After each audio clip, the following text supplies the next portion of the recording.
Assalamualaikum warahmatullahi wabarakatuh.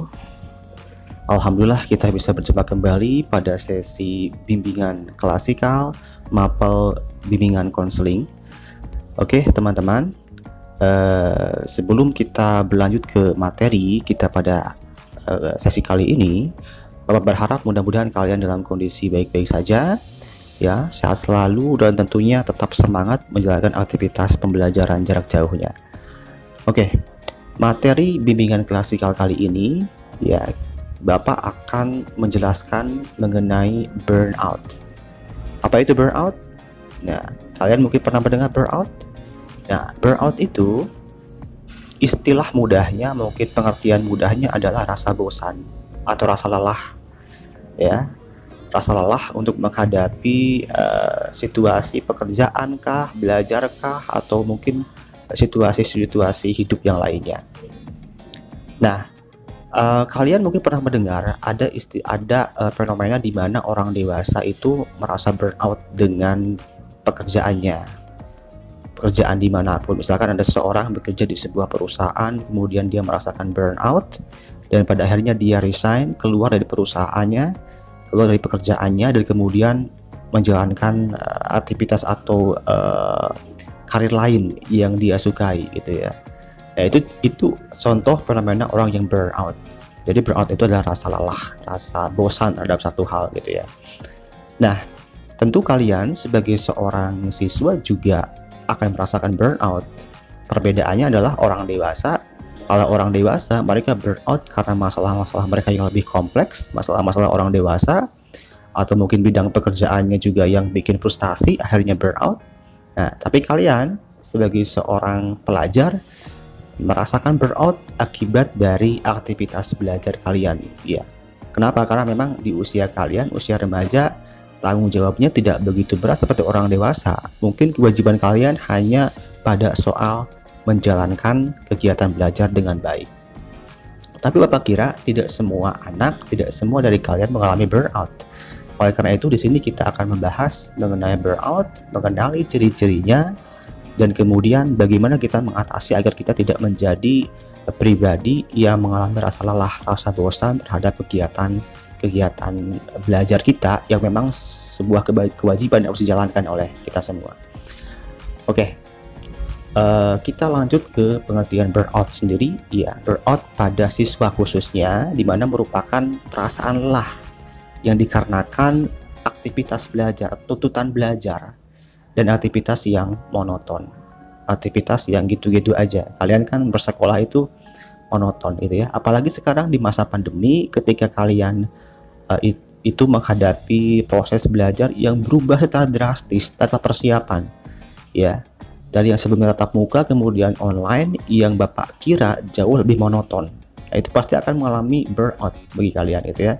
Pembelajaran daring itu bikin burnout karena kalian kurang berinteraksi langsung.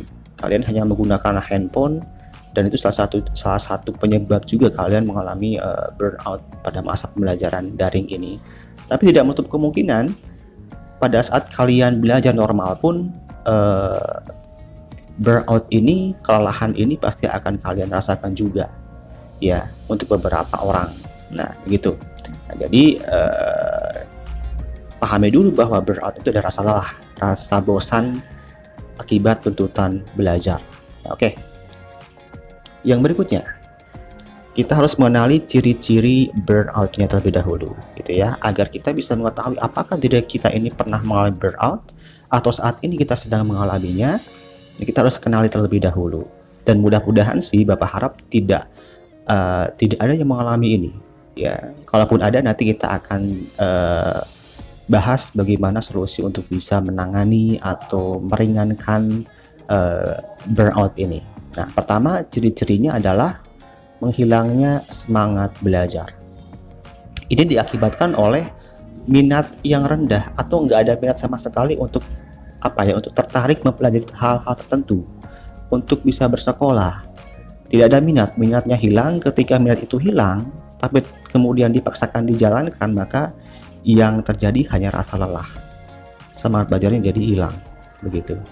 Yang berikutnya, performa belajarnya menurun ya. Jadi mungkin Indikasinya adalah kalian di semester 1 belajarnya bagus, baik nilainya, tapi kemudian sekarang entah karena satu hal tiba-tiba nilainya semua turun gitu ya, nilainya semua turun, absensinya juga banyak yang bolong-bolong, tidak hadir. Itu menjadi indikasi bahwa kalian kemungkinan mengalami burnout ya, atau rasa lelah akibat belajar tadi. Kemudian yang berikutnya, ciri-cirinya adalah benci terhadap rutinitas yang dijalani. Benci, ada rasa benci nih, marah gitu ya, marah dengan aktivitas yang dijalani. Apalagi sekarang aktivitasnya Bapak kira monoton ya, pagi bangun, buka HP, absensi, tugas semua melewat HP gitu ya. Kalian mungkin tidak berhenti pegang HP sampai siang begitu, bahkan sampai malam. Nah, ini menjadi monoton banget yang akhirnya membuat kalian benci terhadap rutinitas itu ya, benci, ada rasa benci di sana. Yang berikutnya adalah ciri-cirinya mudah marah ya. Orang yang mengalami burnout itu sangat mudah marah. Kenapa mudah marah? Mereka ini sinis dengan situasi yang ada gitu ya, situasi yang ada. Mereka menilai orang lain itu tidak adil dengan nasib dia gitu ya, sehingga dia merasa sinis dengan orang lain yang pada akhirnya ya sudah gitu ya, marah-marah aja. Dan lebih sensitif. Kenapa? Karena orang yang mengalami burnout ini bisa jadi dia burnout karena frustasi. Dia dikasih tugas, mungkin dia tidak paham bagaimana cara mengerjakannya, atau mungkin tugasnya menumpuk, tidak bisa dia handle ya dengan baik, yang pada akhirnya dia frustasi dan serba sensitif ya. Pada akhirnya mudah marah. Ketika diajak komunikasi dengan orang lain pun, mungkin orang lain, teman kita atau guru berniat baik, bicara dengan nada baik, tetapi dia persepsikan dengan salah ya, akhirnya dia marah gitu ya. Nah, ini ciri-ciri dari orang-orang yang mengalami burnout. Berikutnya adalah mudah sakit ya, ini sudah pasti. Jadi pikiran kalian itu sebenarnya punya pengaruh terhadap kesehatan fisik kalian. Nah, orang yang burnout ini, frustasi ini, lelah ini, nah ini tentu akan menurunkan yang namanya imun tubuh. Ketika imun tubuh itu turun, maka rentan terkena berbagai macam penyakit. Katanya kalau dari ilmu kesehatan, penyakit-penyakit yang terjadi ya, yang dialami ketika kalian burnout itu diantaranya sakit kepala, kemudian flu gitu ya, sakit perut, mungkin asam lambungnya naik atau diare dan lain sebagainya gitu ya. Nah, itu adalah ciri berikutnya dari orang yang burnout. Yang selanjutnya, menarik diri dari lingkungan ya. Jadi rasa frustasinya ini bikin orang yang burnout ini melihat negatif lingkungan sekitarnya ya, yang pada akhirnya lebih memilih untuk menjauh, menghilangkan diri ya, mengasingkan diri. Tetapi justru mengasingkan diri ini bukan untuk merepress, bukan untuk merepress pikiran kembali, tapi justru malah menambah gitu ya, menambah burnoutnya itu makin parah gitu ya, makin parah karena tidak ada interaksi, justru membuat kita makin burnout jadinya. Nah, jadi itu tadi ada 6 ciri orang yang mengalami burnout yang bisa kalian kenali dalam diri kalian masing-masing. Mudah-mudahan kalian tidak mengalaminya, tapi jika kalian mengalaminya, kita akan bahas di slide berikutnya mengenai bagaimana cara menangani burnout itu. Jadi ingat kembali bahwa ciri-ciri burnout yang pertama adalah hilangnya semangat belajar. Yang kedua, performa belajarnya menurun. Yang ketiga, adanya rasa benci terhadap aktivitas. Kalau kalian pelajar, berarti kalian benci terhadap belajar, benci terhadap sekolah gitu ya. Kemudian berikutnya, mudah marah, sensitif orangnya ya, kemudian mudah sakit dan menarik diri. Yaitu beberapa di antara dari ciri-ciri orang yang mengalami burnout. Nah, berikutnya kita akan membahas mengenai bagaimana sih caranya untuk bisa menangani atau menghindari diri kita dari burnout, ataupun mungkin kita saat ini sedang burnout dan kita ingin tahu bagaimana caranya untuk bisa menghilangkan burnout tersebut. Pertama adalah kerjakan tugas sesuai prioritas. Nah, karena kalian seorang pelajar, Bapak jelaskan ini kepada kalian sebagai seorang pelajar, maka tidak akan jauh seputar nuansa pembelajaran, ya. Jadi cara mengatasinya. Yang pertama adalah mengerjakan tugas sesuai prioritas. Jadi ketika kalian mendapatkan tugas, ya selesaikan terlebih dahulu tugas yang diberikan pertama kali sesuai urutannya, dan harus segera dikerjakan. Karena jika tidak dikerjakan, pekerjaan menumpuk, akhirnya kalian frustasi, tidak bisa menghandle semuanya. Itu menjadi penyebab kenapa orang jadi burnout, gitu ya. Jadi pertama harus diingat, kerjakan tugas ketika diinstruksikan oleh Bapak Ibu guru dan segera selesaikan, ya jangan dibiarkan menumpuk. Oke.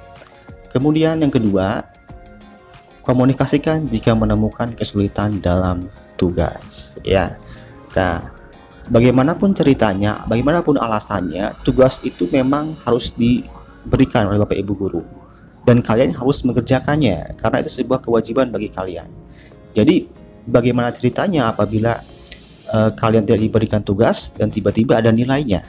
Jadi itu harus diberikan, sehingga mau tidak mau kalian harus mengerjakan tugas. Bapak memahami bahwa tiap orang mungkin ada kendala-kendala ketika menghadapi tugas atau menghadapi pekerjaan rumah, gitu ya. Di antaranya adalah tidak memahami tugas yang diberikan, atau tidak bisa mengerjakan, ya, karena tidak ngerti materinya atau tidak ngerti cara mengerjakannya. Maka yang harus dilakukan adalah berkomunikasi dengan siapapun, dengan teman yang mungkin mengerti, dengan Bapak Ibu guru, itu lebih bagus lagi, begitu. Jadi jangan lupa ketika kalian menemukan kesulitan apapun, dikomunikasikan dengan pihak-pihak yang berkepentingan supaya dapat pencerahan, gitu ya. Yang berikutnya, hargai diri sendiri. Nah, ini soal merubah mindset. Jadi kita harus menjadi orang yang tidak berekspektasi terlalu tinggi terhadap apapun, gitu ya. Jadi kalau kalian misalkan mengikuti ujian tengah semester, ujian akhir semester, ya PAT atau PTS atau mungkin ujian harian dan mendapatkan nilai standar misalkan 75, dengan usaha kalian sendiri, kalian harus bisa menghargai itu, gitu ya. Ketika kalian tidak menghargai itu, maka kalian hanya akan menyalahkan diri sendiri. Nah, ini menjadi cikal bakal dari burnout. Jadi mulai sekarang jangan berekspektasi terlalu tinggi terhadap apapun, ya, dan hargai diri sendiri, ya, hargai hasil apapun yang kalian peroleh. Nah, itu kuncinya. Nah, berikutnya adalah cerita pada orang yang dapat dipercaya. Mungkin penyebab burnout tidak hanya selalu soal tugas yang banyak, kemudian belajar yang monoton. Mungkin tidak seperti itu juga, gitu ya. Penyebab burnout bisa saja berasal dari masalah-masalah yang sifatnya pribadi, mungkin masalah di rumah atau masalah di lingkungan pertemanan di luar sekolah, begitu. Maka ketika itu dihadapi atau ketika itu dialami oleh kalian harus ceritakan itu kepada siapapun yang kalian percaya dan bisa dipercaya tentunya, ya, bisa dipercaya.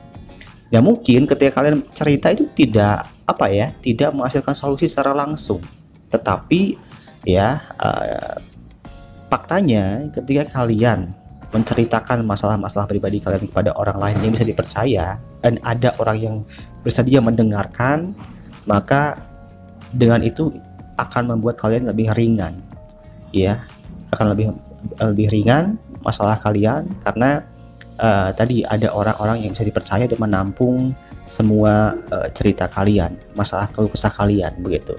Itu terbukti bisa meringankan beban hidup kalian. Jadi jangan ragu untuk cerita kepada orang-orang, tentu yang bisa dipercaya, ya, yang bisa dipercaya, bukan orang-orang yang sembarangan. Yang berikutnya, jaga keseimbangan hidup. Nah, jadi hidup itu harus seimbang.